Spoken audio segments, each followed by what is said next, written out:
शनी शिंगणापूर देवस्थान कर्मचाऱ्यांचे पगार रखडलेले आहेत। 3 महिन्यांपासून जवळपास 1919 कर्मचाऱ्यांना पगार मिळालेला नाही आहे। पगार मिळाला नाही तर 2 मार्च पासून आंदोलनाचा इशारा या सगळ्या कर्मचाऱ्यांनी दिलेला आहे।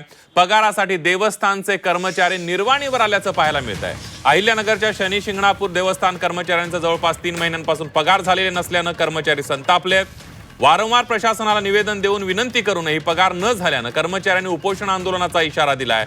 पगार न झाल्यास 2 मार्च पासून कर्मचारी उपोषण आंदोलन करणार आहेत। शनी शिंगणापूर देवस्थानच्या कर्मचाऱ्यांचे कुटुंब हे पगारावर चालत असल्यानं त्यांना कुटुंब चालवणं अवघड झालंय अशी प्रतिक्रिया कर्मचाऱ्यांनी दिली आणि त्यामुळे कामगारांच्या सीटू संघटनेच्या माध्यमातून हे आंदोलन करण्यात येणार आहे असं कर्मचाऱ्यांनी सांगितलं। तर दुसरीकडे कर्मचाऱ्यांच्या पगाराबाबत जिल्हाधिकारी कार्यालयाच्या लेखाधिकाऱ्यांकडून तपासणी करून घेत असून त्यानंतर ज्या कर्मचाऱ्यांचा पगार करणं आवश्यक आहे त्यांचे पगार केले जातील। काही कर्मचाऱ्यांची सेवा नियमाची निश्चिती नाही आहे, पगाराची निश्चिती नाही आहे आणि त्यामुळे काही अडचणी निर्माण झालेल्या आहेत। या अडचणी दूर करूनच कर्मचाऱ्यांचे पगार केले जातील असं देवस्थान समितीने सांगितलेलं आहे।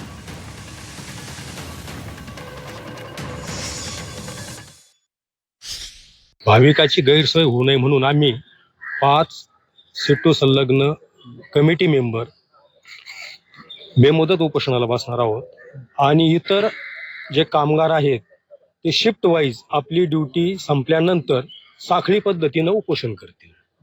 अशा पद्धतीनं आम्ही आमचा जो हक्क आहे तो मागण्याचा प्रयत्न करतो। सद्यस्थितीमध्ये देवस्थान येथील कर्मचाऱ्यांचा जो पगार थांबलेला आहे त्या बाबतीमध्ये आपण लेखाधिकारी जे आहेत जिल्हाधिकारी कार्यालय यांच्याकडे नियुक्त करण्यात आले, त्यांच्याकडून संपूर्ण बाबींची आपण तपासणी करून घेतोय आणि त्या तपासणीअंती आपण ज्या कर्मचाऱ्यांचा पगार करणं आवश्यक आहे त्यांचा पगार करणार आहोत। कोणत्याही पद्धतीने अनावश्यकपणे आपण पगार थांबवलेला नाही, परंतु सदरील कर्मचारी यांच्याबाबत त्यांची सेवा नियमांची निश्चिती नसणे, त्यांच्या पगारांबाबतची निश्चितता नसणे यामुळे काही अडचणी आम्हाला जाणवत होत्या, परंतु त्या अडचणी दूर करून पगार करण्याची कार्यवाही आमच्या स्तरावर सुरू आहे।